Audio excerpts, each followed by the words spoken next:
Hi guys, Bob Collins for Creative. Here's the thing, if you're wondering why this video looks the way it does, stick with me for a few minutes. You're gonna find out why.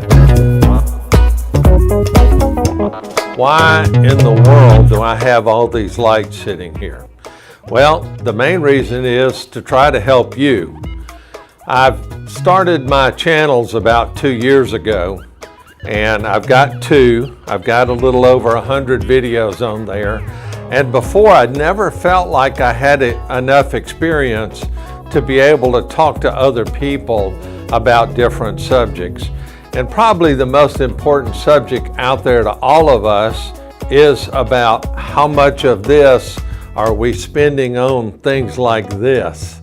When we get involved in YouTube, and of course we want to try to produce the best videos that we possibly can, and some of these videos that we see out there are fairly high-priced productions, and of course if you're worth your weight in salt, then of course you want to try to produce something that's quality, that people are going to watch.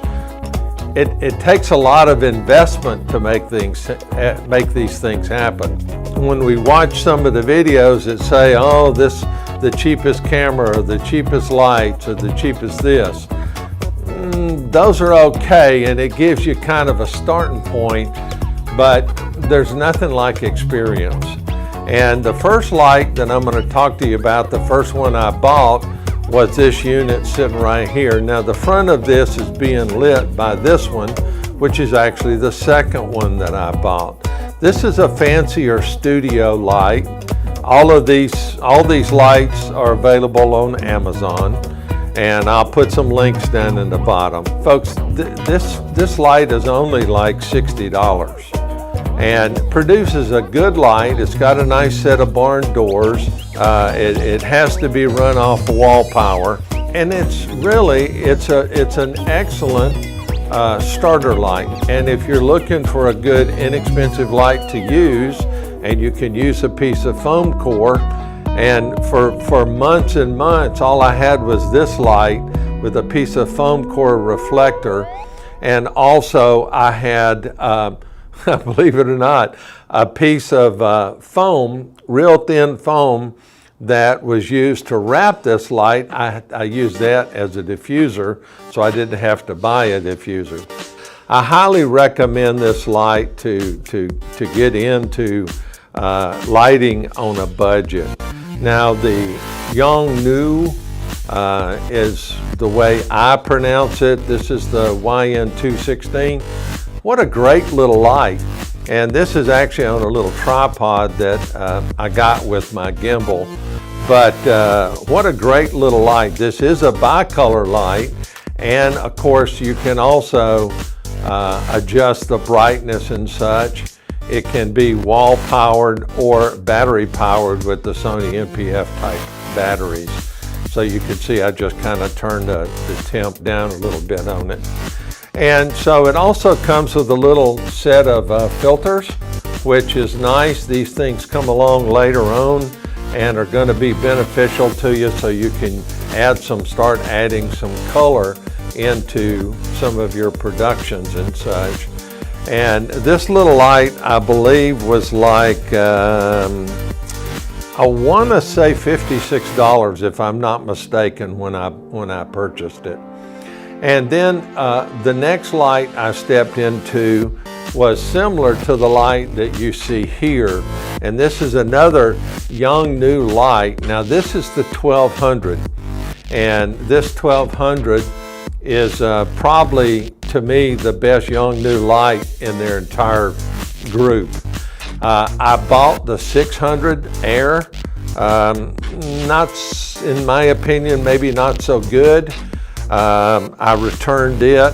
I bought the 900, and I really enjoyed that light. But again, you know, it's one of those things where you spend, you spend like maybe $80 on a 600 like this.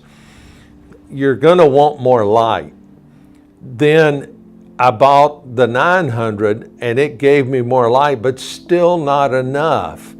And so I still had these two lights.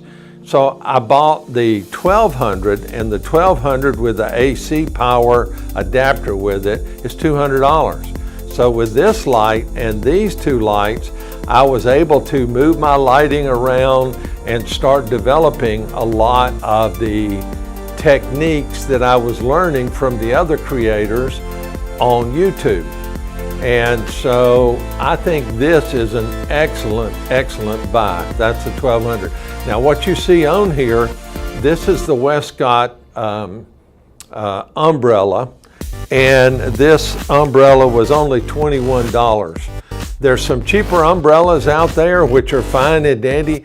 I kind of noticed some of them have some variations in color. I'm going to talk to you in a minute about these two lights back here in a different set that I bought. But this, and it's collapsible, it shrinks down really small so you can pack it away.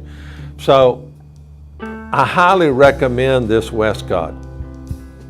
And again, inexpensive, because when you look at some of this stuff at B&H and Adorama, and you guys all know what I'm talking about, there's some big prices attached to that stuff. So if you're doing this stuff out of your pocket, like I've done my two channels, and now this third channel, and again, this channel is creative video and photo. It's one of these things where you got to watch it. I don't know, maybe you got a rich dad, mom, or grandmother, or inheritance, or won the lottery or whatever. But I'm sure if you won the lottery, you're not necessarily going to be doing this stuff. So this was my next light, and I put it on an impact stand. Now, light stands, I'm going to kind of talk about a little bit. And these light stands we see out there, there's some real flimsy ones, and then there's some that are really pretty good. This is one made by Impact. I think it's called the 96. About 50 bucks. One of the best investments I've made. It's very sturdy. Does it collapse up really small? No, it doesn't. But, you know, doing this stuff, I found stability is better than, you know, having this stuff that's so flimsy it wiggles and falls apart and stuff. So, you know, don't hesitate to invest in decent light stands. So I bought this one, and then I bought a set of lights from Neewer, and the Neewer lights had, there's a set of 3 that you could use, and there's a small one that goes behind you to light up your back. It's like $90. It comes in a little kit and stuff with little fluorescent bulbs. I highly recommend it. My son got into streaming in games and such. And so I gave that to him, and it's just, I mean, for the price, you can't hardly beat it. And again, I'll put a link down below for you. When I gave that to him, I needed to move on, and what I wanted to do was start doing some green screen stuff, like this green screen you see behind me. And with the green screen, it really allows you to do a lot more. By having a green screen, you're going to have to think about changing your lighting somewhat. And again, I started looking at a lot of the YouTube videos out there. And one of the things I want you to think about is that, remember, and sometimes it's not very well put out, you need to light, and you use, I call it the crappy light set. It's similar to the other Neewer I was telling you about with the umbrellas, but this has a soft box. It's very simple. It's got a nice little fluorescent type bulb in it, and then it even comes with the little light stands, and again, they're very, very flimsy, but they do the job. And so these two, of course, are used to light the green screen. So you got to get those back, and don't get them so close that they necessarily bounce that green light back onto you, because then when you're doing your green screen, you're going to have this green halo all around you and such, and it's hard to get rid of. I don't care what anybody says online in post, that stuff can be a bear, especially for for people that are beginners and such. So I use these two to light my green screen very inexpensively. And as I started moving forward, again, just like sound, I invested quite a bit in sound. I tried to keep my camera fairly inexpensive, and I was shooting with Canon SL2, invested in a Canon 80D, and I also have a Canon D77D that you might see right here behind me. And so I even bought a Sony a7 III, but I ended up selling it because, and I'm going to talk about cameras separately, so I'm going to digress and go back to lights. So bear with me, please. So, utilizing this inexpensive set for the green screen is wonderful. And as I started to do more and more videos and looking at my lighting more and more, I wanted to be able to adjust the lighting. And of course, I was seeing a lot of these great lights starting to come out. And one of them was this Falcon Eyes flapjack that you see right here. Now this is the 48 at about 50%, and I think it's at about 5,000 on the temperature rating. And I just think the world of this thing. I just got it the other day, and I love the way it performs. And it's so soft compared to my Yungan with the umbrella on it. It's like, I don't know, it's like butter. And it can run off battery, it can run off the wall power and stuff. It comes with the wall power, but not the batteries. Order a set of NPF batteries. But this is such a very, very cool thing. And again, I've got on a Manfrotto light stand that I ordered from Adorama. That's the 48, and I was kind of torn between the 48 and the 68, but my funds kind of kept me on this because this one, I think it was $350 or so, something like that, without the light stand, without batteries. Really enjoying that so far. The one I've got right here, this is the new GVM RGB50. Now, I've tried some of the RGBs before, and I've got this on a really inexpensive light stand, so I'm trying to be careful with it. What intense hue on this light, plus it's bicolor. So it's kind of the best of both worlds, but guys, it ain't cheap. So, you're talking about spending a few bucks for this, but it can give you that lighting that you're looking for, those colors. I've got it kind of on a tomato red sort of color, and you can see it bouncing around in here.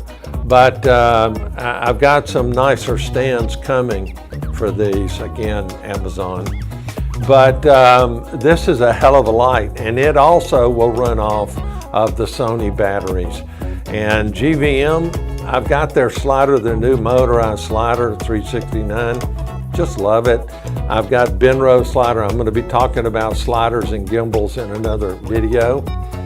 And so right now, that's the lighting. The other lighting that you see over here is just the room lighting here in the studio. I know that's a lot of information, but I wanted to try to keep this short, intense, and try to give you guys some information to try to help you save hundreds or even thousands of dollars as you move into your YouTube quest, or maybe whatever else you're using your videos for. Appreciate it if you subscribe down there, hit the subscribe button, hit the like button or dislike button, whichever. I appreciate both. If you'd like to leave a comment, again, my name's Bob Collins, and I wish you great luck and success with your YouTube channel. Thanks again. I appreciate you being here. And as I always say here on the channel, it's the bokeh that inspires us.